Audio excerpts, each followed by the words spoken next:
Hi friends, welcome to my channel. ఇక శరణ్యకైతే ఒక ఆలోచన వస్తుంది. ఇక ఆలోచన ఇంప్లిమెంట్ చేయడానికి ఇక ఇంటికి అయితే వచ్చి ఇక దర్శన్ని, ఆనంద భైరవిని అయితే కూర్చోబెట్టి ఇక శరణ్య ఇలా అంటూ ఉంటుంది. అత్తయ్య గారు, ఇప్పుడు మన కుటుంబానికి ఒక కష్టం వచ్చింది. ఆ కష్టాన్ని మనం అందరం కలిసి అధిగమించాలి. దామినిని ఈ చిక్కుల్లో నుంచి బయటకు తీసుకురావాలి అని అయితే శరణ్య అంటూ ఉంటుంది. ఇక అప్పుడు దర్శన్, నువ్వు చెప్పింది బాగానే ఉంది శరణ్య, కానీ వచ్చింది వేలు లక్షలు కాదు, ఏకంగా 100 కోట్లు. అంత డబ్బంటే మనం ఎక్కడి నుంచి తీసుకుని వస్తాం అని దర్శన్ అంటూ ఉంటాడు. ఇలాంటి సమయంలోనే కదండి మనం కలిసికట్టుగా ఉండి వచ్చిన సమస్యను అధిగమించాల్సింది.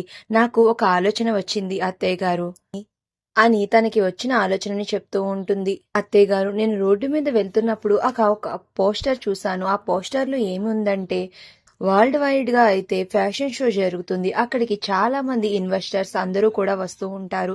అక్కడ గనక మనం పర్ఫామ్ చేయగలిగితే మన దగ్గర ఉన్న స్టాక్ ని ఈజీగా మనం క్లియర్ చేసుకోవచ్చు. కానీ అక్కడ మనం పార్టిసిపేట్ చేయాలి కపుల్ గా అని అయితే చెప్తూ ఉంటుంది. ఇక అప్పుడు ఆనంద భైరవి, అమ్మ నీ ఆలోచన చాలా బాగుంది.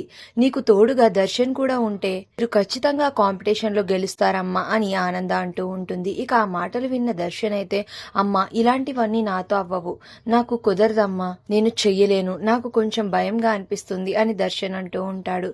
ఇక అప్పుడు శరణ్య, ఏమండి మీరు అలా మాట్లాడకండి, మీరు నాతో ఉంటే నాకు ధైర్యంగా బలంగా అనిపిస్తుంది. నేను ఎంతటి కష్టాన్నైనా మీరు నా పక్కనుంటే ఈజీగా ఎదిరించి నిలబడి గెలవగలనండి. దయచేసి నా కోసం ఒప్పుకోండి, మీరే నా బలం అండి అని శరణ్య అయితే దర్శన్ ని రిక్వెస్ట్ చేస్తూ ఉంటుంది. ఇక అంతలాగా శరణ్య మాట్లాడేసరికి ఇక దర్శన్ కాదనలేక సైలెంట్ గా ఉండిపోతే, ఇక దర్శన్ పట్ల శరణ్యకి ఉన్న భావం చూసి ఆనంద చాలా సంతోషపడుతూ ఉంటుంది.